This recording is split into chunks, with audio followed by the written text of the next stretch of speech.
teacher friends, the first few weeks of school is all about practicing routines that will help your classroom run effectively. Once your class is up and running and students know what to do, then you can really take that deep dive into instruction and ensure that everyone is learning. Without these routines and procedures, you can't do things like differentiate instruction, have small groups of students pull out so you can work with them, or do projects. So if you want to do all the fun stuff, you need to put the time in to make sure that these routines and practices work. Let's take a tour of my classroom, but before we do that, don't forget to hit that like and subscribe button. All right, so one thing that I love doing with my middle schoolers is I have these folders for them to put all of their work on. I know that not everyone is going to complete the work at the same pace, so by doing that, I'm allowed to put my students' assessments. They can put their work in here.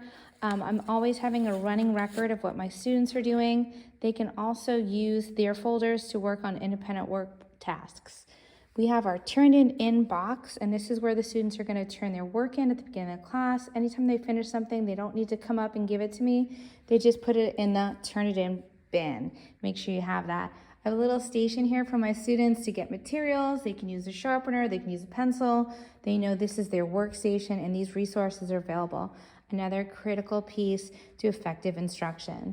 Because I'm using Building Thinking Classroom this year, I'm using vertical whiteboards that are all around the room. This first few weeks of the classroom, we've been working on how do we get up and work at the board. Another really critical routine that I would recommend is what is your noise level? I have different noise level modes.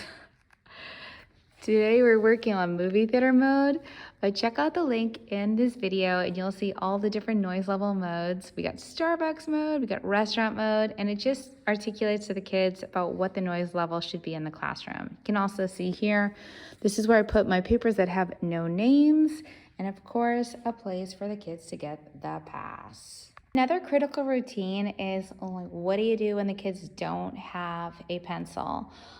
For me, they come up here. I don't even want them to ask me because it just takes away from instructional time.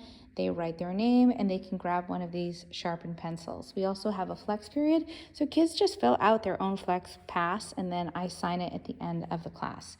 So make sure you build in some times for kids to get the materials that they need. Also, I have out my whiteboards and pens and markers for the students to use at any time. Finally, you definitely want to have a space to keep all the materials that the students are needing in your class, because I teach 6th grade.